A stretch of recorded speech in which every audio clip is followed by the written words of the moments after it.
96.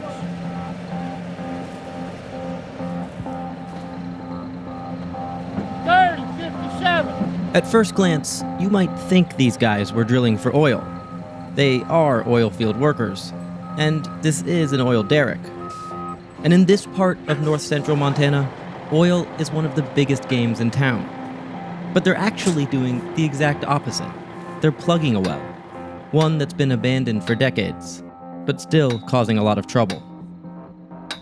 Curtis Shuck is in charge of this operation. So what are these? What is this here? This is an orphan well. This is an open well bore. This is a typical condition here in Montana. He runs a nonprofit called the Well Done Foundation, which is trying to stop these wells from spewing methane gas into the atmosphere. The first step is covering the well bores in a plastic case. You smell it over here, right? Oh man, that is strong actually. Yeah, I know. Here, we'll come over here. I'm right in the waves of it. So this is what I literally call our smoking gun video. Oh wow, look at Isn't that that. crazy? Okay. Yeah, you can really see.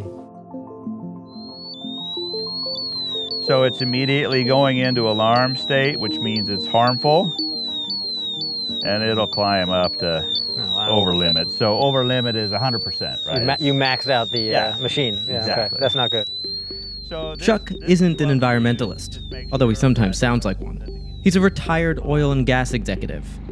But a few years ago, he noticed these abandoned wells weren't getting the attention they deserved, particularly given how much harm they can cause.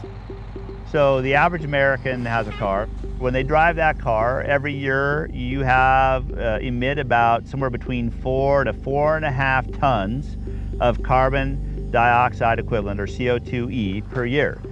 So the well that we're seeing behind us there is not only your car, but 1,499 of your buddies driving around for an entire year. Wow.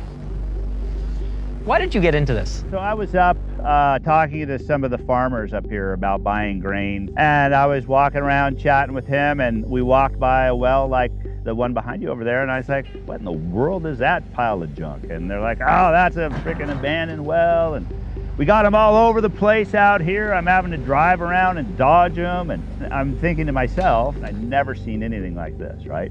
Being around the oil and gas industry, I know it's a tough industry to be in. You know, some people don't like what the industry produces or the way that they do produce it. And so something like this is a total black eye. It's also surprisingly common. Across the country, there's somewhere between 2 and 3 million of these things. Rusted piles of metal that once produced oil and now just kick out greenhouse gases. The companies that profited from them are often nowhere to be found.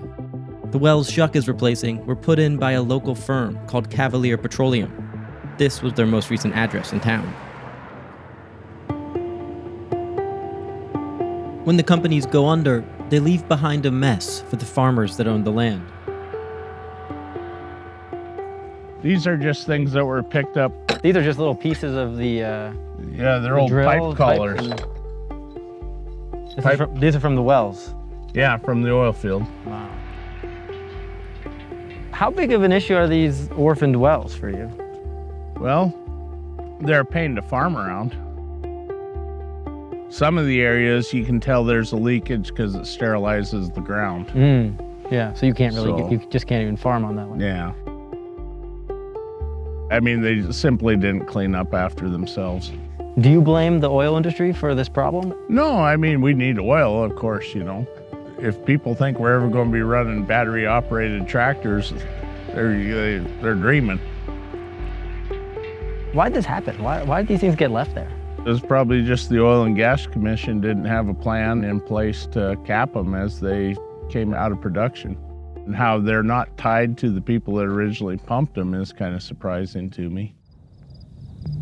States are supposed to require oil companies to leave a deposit to cover the cost of capping a well in case they go bankrupt. But according to the Carbon Tracker Initiative, on average, they've only collected about 1% of what they'd need. Jim Halverson is in charge of oil and gas for the state of Montana.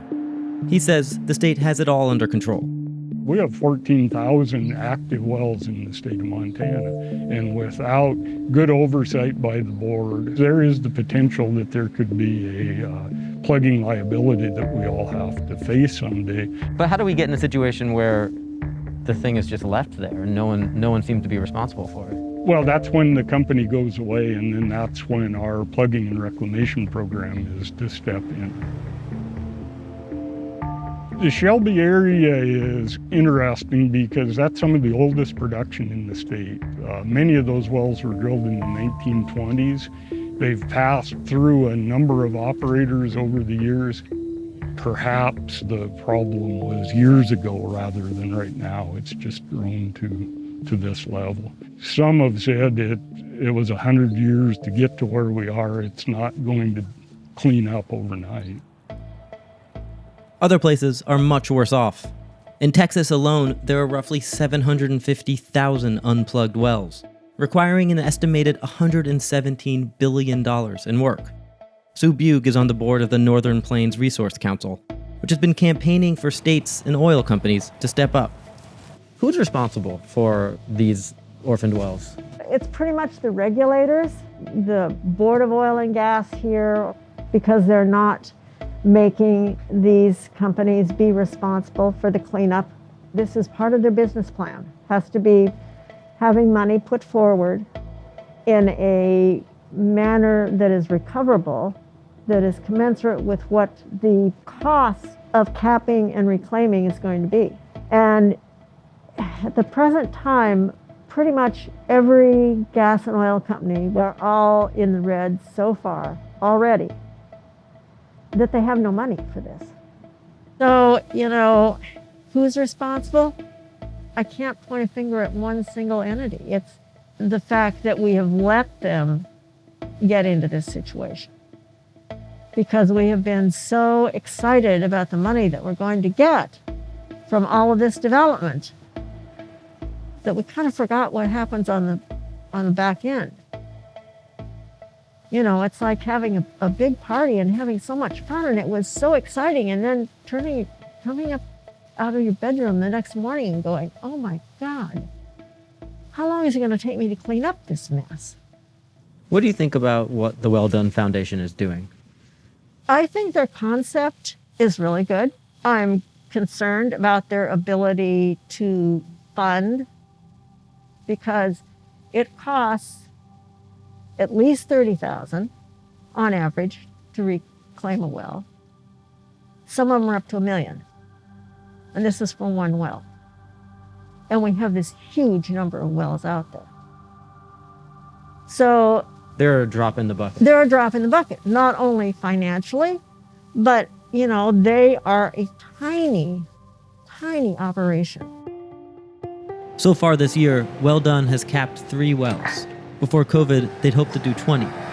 Even at that rate, it would take them 150,000 years to cap all the abandoned wells in the country.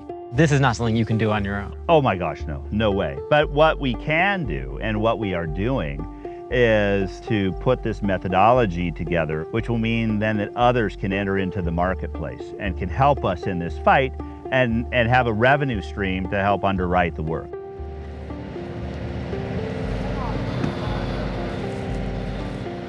Am I atoning for sins from the past? I don't know that I necessarily look at it like that, but I would tell you that I was a pretty staunch advocate for the oil and gas industry. But again, at the end of the day, I'm very much of an outdoors person. I want to make sure there's a winter, not just this year, but 10 years from now and 20 years from now.